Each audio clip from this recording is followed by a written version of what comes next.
Here's a question for you. If you became president of your own country tomorrow, how would you run it? Would you lower taxes, increase pay, maybe give harsher punishments to criminals? What ways would you want to change your people's world for the better? Because no matter what you might have said, that mindset is why you'd never be in charge of anything. Growing up, we've all wanted to change the world for the better. We've idolized countless hero stories that taught us the importance of being pure of heart and, most importantly, to not act out of self-interest, because good things happen to good people and vice versa. Well, here's an ugly truth. That's the mindset that keeps you broke.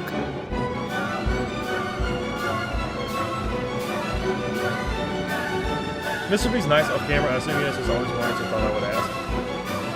I ain't answering that on stream.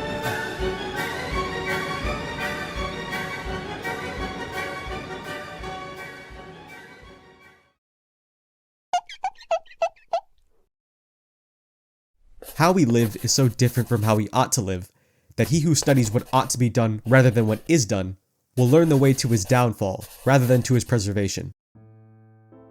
This quote from Niccolo Machiavelli's political philosophy of The Prince serves as a message for leaders who are seeking power. He believed that in order for a leader to be great, he must be prepared to detach himself from ethics when need be. Power is a key concept in Machiavelli's idea of the state, which is a nation autonomously and strongly unified under the authority of its leader. Therefore, acquiring power is the foundation for all forms of success, and anyone wishing to gain power must be open to the idea of unethical behavior, and let the ends justify the means. And this advice will lead a lot of people to turn their noses up, because it contradicts the just world we've been raised to believe in, where the moral standings of our actions determine our outcomes. In other words, do what you're told is the right thing to do and you can expect good outcomes. Go to school and university and you'll find stability in the end. Be a loving, kind person and you'll receive the energy that you give out. And while these things in my personal opinion are important, Machiavelli thought otherwise. He believed that the good and honest leader is idealistic, as human nature isn't good or honest. It's fickle, self-centered, and therefore quick to turn on others so long as there's benefit in doing so. It's therefore a requirement for a leader wanting to be great to learn how to not be good and honest all the time. Learn how to appear good in order to control the people and maintain stability. And those who come to grips with the true nature of success will gain infinitely more of it than the people who don't. And there's no better representation of the brutal realism of this sentiment than the current drama on YouTube right now, which, if you didn't know, big shocker, Logan Paul and Mr. Beast are targeting children again. And this, alongside the countless amounts of other rich people that have been exposed for shady dealings, it's got to a point where you have to stop and think, wow, why do so many people who rise to the top turn out to be pieces of shit? It's because these men are all businessmen, and business isn't about being kind to your competition and generously allocating your resources to your people. It's about crushing your competition and working to create an autonomous state. Therefore, each player who wishes to climb to the top of the business world must be willing to play the Machiavellian game of marketing. Sell yourself to the human mind, and that means play on our emotions and make us believe that you want what's best for us, even if you don't. And these are tactics Machiavelli believed gave leaders power. He quotes, "The vulgar crowd is always taken by appearances, and the world consists chiefly of the vulgar. People are fooled by appearances. We can't doubt what we don't see. And so if you confidently portray yourself as good and honest, people will believe it. And so if you want to make sales and generate money, you need to fool people to appear good whilst hiding your cunning nature." And Mr. Beast in particular has done a great job of this, because when you think of Mr. Beast, you think of the extensive list of good deeds he's humbly listed in his channel bio. And that angelic, hero-like image he's cultivated isn't something that can be easily taken away from him, which in a way militarizes his image against anyone who tries to tear him down. Well, Mr. Beast is a scam artist.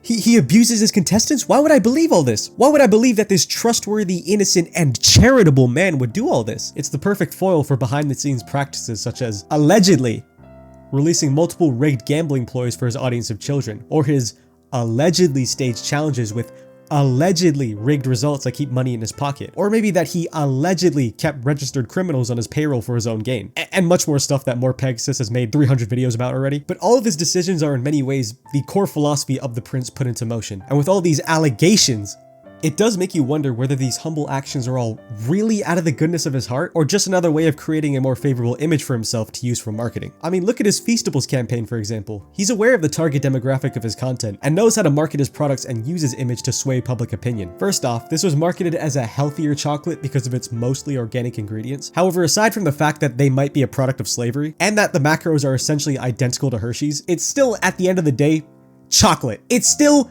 shit. And speaking of Hershey's, his marketing tactic is just as bland as the chocolate, going no deeper than just childishly insulting the quality of his competition, riding on his image and influence as Mr. Beast to persuade his fan base to buy his Nick Jr.-fied version of Hershey's, and on top of that, getting his influencer friends who also have the respective 8-year-olds globally to ride his meat like a Ferris wheel, because he knows that they won't cross someone as powerful as the #1 YouTuber if they want to make more money and attain power for themselves. except Keith Lee, of course. Here, I got it. Here. You don't like Crunch Bars? I do like Crunch Bars, but what do I put to that? I don't feel comfortable with throwing either. Only 5 ingredients. Infinitely healthier for you than the normal thing out there. I'm gonna get rid of these. I love salt. No, I want to try those. No, you just don't. I can read the room. I agree. You know, you are so right. I'm gonna slam this chair. Hershey's suck. He uses the self-interest of those around him as well as his own power as Mr. Beast to crush his competition. That's what his biggest videos are, and he hides the shadiness of his behind-the-scenes practices with his good guy facade. And the countless other examples like P. Diddy and Epstein show that those who managed to build these billion-dollar empires did not do so based on goodwill and generosity. And this kind of behavior doesn't end with Mr. Beast, because there's a growing trend we're seeing with influencer after influencer, controversy after controversy. It's something that Jacksepticeye and most recently Dan TDM tried to point out. However, both of their arguments need expanding upon in order to see the bigger picture.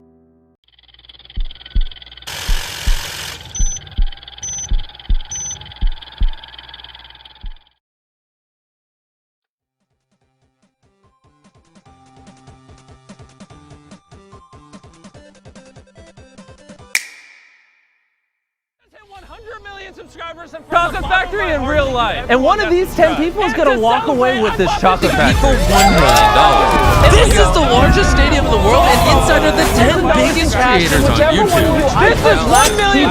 This is a bathtub full of snakes. Hey there, little guy.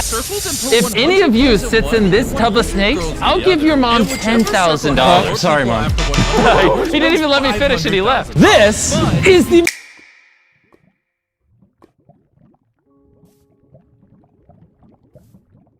When online content creation first started picking up steam in the early 2010s, the goal for creators was to build as large of a community as possible, because the advantage of being on social media was that the repeated exposure to your daily life, or at least little segments of it, gave a level of relatability and familiarity to the creator. And that's what gave influencers their power. And as a wise man once said, with great power comes great responsibility. And you think that YouTubers would appreciate the influence they have over these kids enough to where they wouldn't take advantage of them, right? Well, this takes us to the present day. The Lunchley scandal. A repackaged version of the same processed garbage kids have already been consuming, but with a catch. Ooh, Mr. Beast says it's healthy and Logan, Maverick! And I'm a bit late to all this, so you probably know the full story by now, but essentially Dan TDM said content creators are selling stuff for the sake of making money. KSI makes a tweet and video defending, deflecting, and just overall being KSI, and all 3 of them are getting used like a public urinal right now. However, not to defend the near billionaire here, but he did actually manage to put the K in knowledge, strength, and integrity and make one valid argument amongst all his yapping, which is that the people are more mad at the creators the product is attached to, rather than the actual product itself, which is true. At the end of the day, this is just a very minorly altered Lunchable, which is a product that's been around for decades. And he's also pointed out that other YouTubers have released candy products to their child audiences, so where was the outrage then? Well, let me tell you guys a quick tale to really put the K and the I in knowledge, strength, and integrity. I remember when I was a young, impressionable, groomable child, I very low-keyly wanted a Vanoss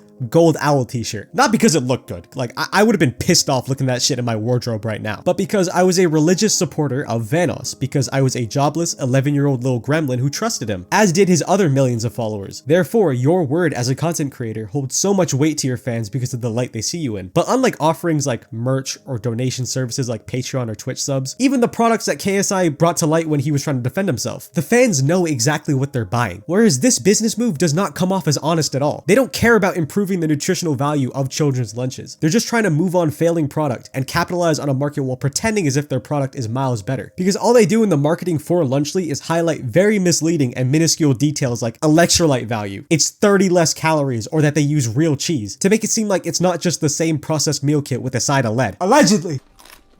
Bro, I'm sorry, that's trash. Alright, now we're trying Lunchly. Come on. We're not biased at all, but ours is way better. Yes, co-creator of Lunchly. We all say in unison. And even with the deception aside, this scheme is further proof that these two specifically haven't learned from their past controversies and are still hell-bent on making more money rather than actually providing meaningful value or change. And even though you got all that going on your mind, you still can't figure out why people are mad. And this style of greed is starting to become a trend because in the last 3 years or so, we've seen Lunchly, CryptoZoo, Reflect, Midnight Cookies, Prime, rigged gambling schemes, the endless amount of alpha male success gurus, KSI albums, more crypto schemes, all of these controversies are brutal showcases of the vice of human nature, and why the good and honest leaders will always fall short to the sea of people who are not good. And the actions of creators such as these are a telling example of that. They market as if they care for your well-being and want to provide you value, when in reality they're just lying and deceiving you to further their own success and acquire more power. And as Machiavelli has preached, when it comes to power, the ends justify the means, and while business is just business at the end of the day, it's especially sad and shameful that it's been brought to this space, because YouTubers, TikTokers, streamers are in a way the people's celebrities. That parasocial bond is the foundation of this profession, and it's being mistreated and taken advantage of by wolves in sheep's clothing, pretending to care for the well-being of their audience so they can masquerade dog shit as bars of gold. Do better! And just to close this video out, I'm not saying that I always knew Mr. Beast was like this weird sociopathic freaky deek, but I've never gotten over the fact that this man just has one default emotion on his face. Like even when he laughs, it's like he puts on a different mask when he senses he must change emotion. Like, why do the eyes stay the same? It's unnerving!